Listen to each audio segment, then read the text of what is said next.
Hello, hello, hello. What a bum. What a damn bum. You just get out of the shower. My jacuzzi tub is broken. No, not from me getting in it.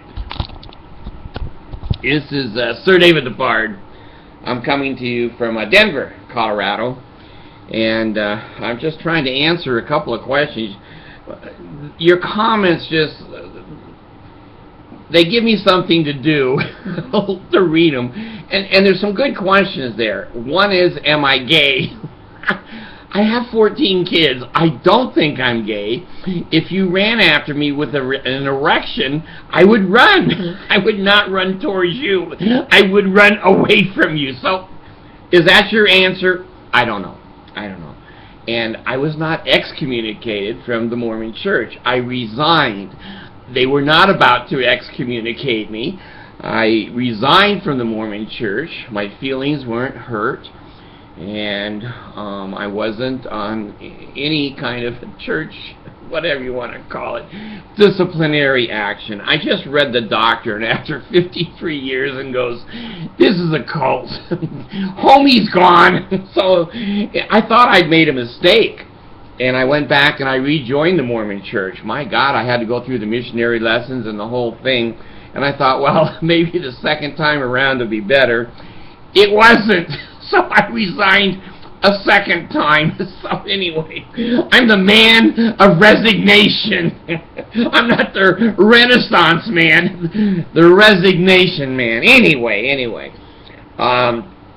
I was on vacation this last week. I never announced my vacations because the Danites try to find me when I'm on Highway 80 or I'm in Kangaroo City.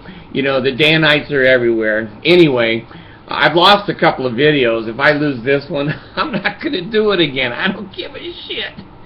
Anyway, I drove through Little America. And if any of you know what that is, it's the only gas station in Wyoming. And you better get gas there. It doesn't matter how much it costs. Well, we drove down to Denver. Colorado Springs, that's a nice little town. Like a little old west town, lots of little shops and things. And, then we went into Denver. And it was a Sunday. And it was really nice to go into a capital city on a Sunday because there was parking, etc. Anyway, then we decided to come out and drive over the Rocky Mountains. Now, there is no place like Colorado. It is the most beautiful mountain ranges and mountain passes you could go to. Now, we went into the ski resort, Steamboat Springs, and I never saw so many black people in my life at a ski resort. And so I went into McDonald's and I'm sitting there in the corner watching, and thousands and thousands of black people are carrying chairs. They're dressed nicely, and they appear to be going to, I guess, a concert in the park or something. But you know, when you go through white Colorado, I thought that the Mary Jane that was riding with me made me think they were all black, but they were. I went up to several of them and said, "Aren't you black?" And they go, "What do I look like?" I go, "Well, you look black to me." "Are you on marijuana?" I go, "Yes." Anyway, we came back, and before we came back, we wanted to save some money, so we decided to sleep in the car. Now, I'm almost 70 years old. I'm pushing up there. I'm 67. I'll be 70 years old.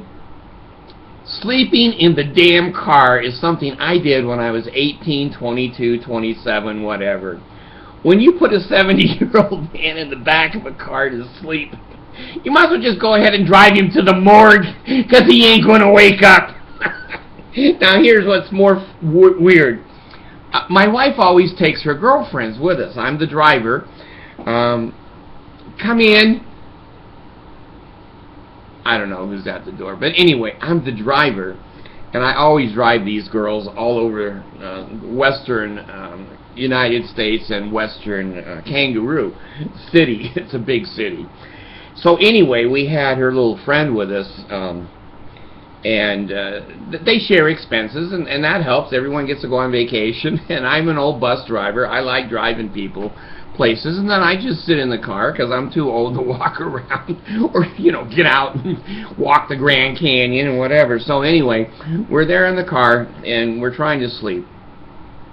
Well, I can't sleep because these two girls are on their cell phones. And it drives me nuts that you young people are married to those phones. They've made the world a worse place, not a better place. So anyway, I'm sleeping, I'm trying to sleep, and I get this bar in the back of my back that I have to sleep on, and I'm going, this is really uncomfortable. So I turned over, and I reached over for Mercy. And the little girl that was with us, she's married to an 80-year-old guy, and she goes, David, don't touch me. I go, oh shit, wrong wife. I couldn't find Mercy in the dark. So finally, she came up, and I had the right wife. So, it's a 70-year-old man's dream. Massage toi. Massage 12. No, toi. Anyway, it was in the dark. I was innocent. It was in the dark. So anyway, we drove home. I don't know if I told you, but the LDS Social Services, now see, this is bipolar, watch us jump from subject to subject, like, we've already been there. I've been thinking about this for 20 minutes, but suddenly it comes out of my mouth, and you go, geez, why is he jumping from subject to subject? Anyway, LDS Social Services has quit the adoption section of their services. They said, there's not enough girls now that are giving their babies up for adoption. Mothers are tending to keep their babies. And that's why I have Miley Jane in my life. Her mother decided to keep her, and oh my gosh, I played with her yesterday. She's trying to walk. She's trying to learn how to walk. And teething, she bit me. Damn. Those kids have really a tough jaw and little teeth and sharp, like a little shark. Anyway, I have mentioned several things. The Mormon Church continues to engage in its antics. The state of Utah did get a stay of execution from Sotomayor. I can't think I could pronounce her name. The Latino judge on the Supreme Court. It looks like this gay marriage is going to go all the way to the Supreme Court, and that's fine.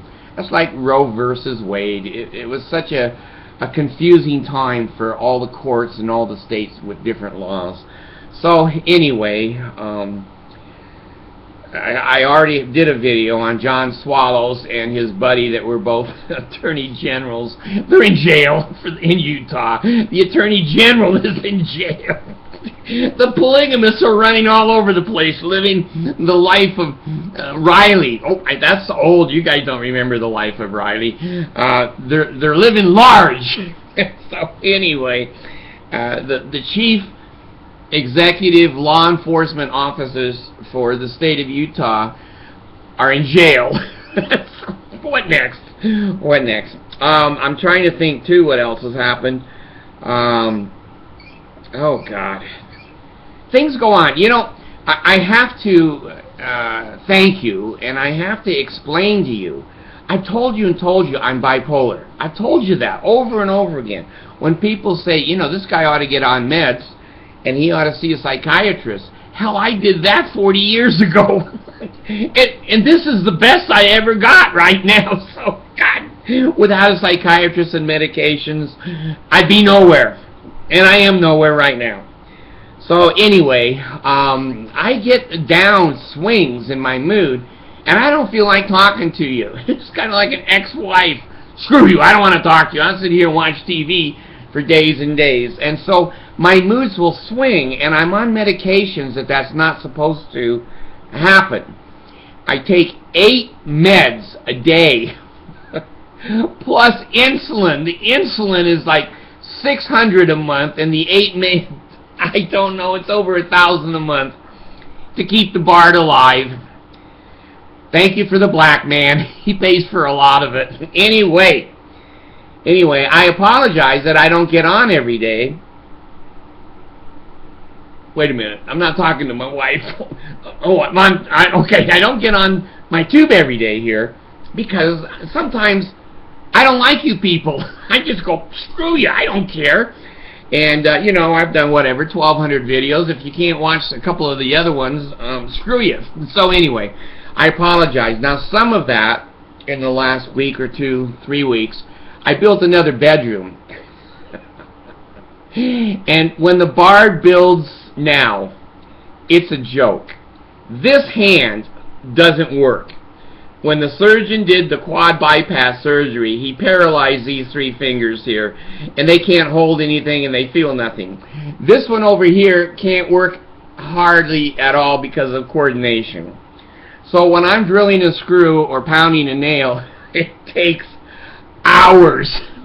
Not like the old days when I was in construction. Oh my gosh, you could climb a ladder and whatever. I went to the doctor to take a balance test. No, not mentally balanced. We all know where that is. It's unbalanced there, but a balance test, so I quit falling down. Well, he asked me how I was doing, and I said, well, you know, I get up on a construction ladder now and then. He says, how's that go? And I said, well, hell, half the neighborhood laughs at me and my family, because I have those handicapped rails on both sides of the ladder. He goes, jeez, get off the ladder, Bart. You're gonna... I fell off the ladder once and almost fell off 2 or 3 times. And I can't squat anymore. I can't turn over. And when I can't see the screw or the nail. So I wear glasses and they drop down. Finally, my wife said, honey, you're done. I said, you know what? For the first time in my life, I'm going to agree with somebody. I'm done. I'm not getting up on any more ladders. This loft that I built was 20 feet off the ground and almost fell down. So I had to put a fence up so that I didn't fall off, not the kids. So anyway, it's a cute place. I can sit there and look out the beautiful Australian topography. So anyway, I apologize that I don't get on every day, but sometimes I don't feel like it. Sometimes, and you know what? I'm at an age, in this stage in life, where I can say things that you can't. I can't get fired. No one can take my money. No one can sue me. I'm judgment proof. I don't know if you knew that, but you can't take a person's Social Security money anywhere. If you get a $5,000 judgment and they only have Social Security, you got zero. You got zero. So anyway, bear with me. No, that's Mormon talk. Oh God, it's still in me. Bear with me. Bear with me is when I was on vacation and Big Bear was in the car up there in Aspen, Colorado. So anyway, no, I didn't get a joint in Aspen. I was with 2 missionary girls, and they're no fun. Well, they're a little bit of fun. When you're reaching around in the dark, they're a little bit of fun. But anyway, no, I didn't smoke any pot, and I'm going to stay off the ladders. I'm done building.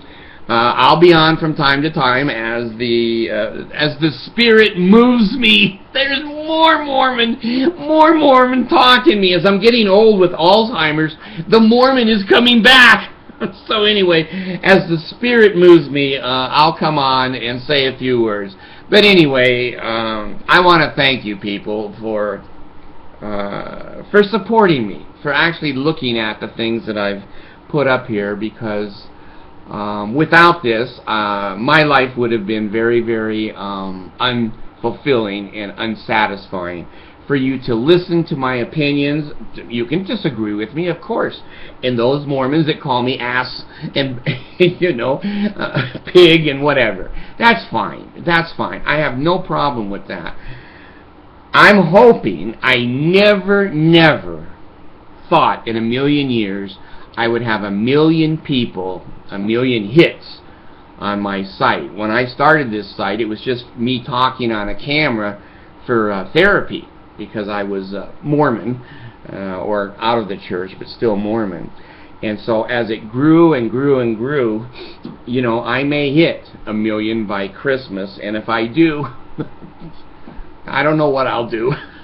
There's nothing else for me to do. I've done everything in the world. So please, if I die, I hope that you send money to my wife. I want to be cremated, and I want my ashes sprinkled into Marie Osmond's panties. That's the way I want to go and be remembered. So anyway, health in the navel, marrow in the bone, strength in the loins, and extend power and priesthood be upon me and upon my posterity through all generations of time and throughout all eternity. Someone asked me on a question, what does that mean? In the Mormon temple, that is the second token of the Melchizedek priesthood, the most difficult part of the memorization of the ceremony at the veil. And nobody knows that except people who are experts, have been a veil worker, worked in the temple, etc. So the health in the navel, marrow in the bone, tells you the secrets of Mormonism so that you can get into heaven.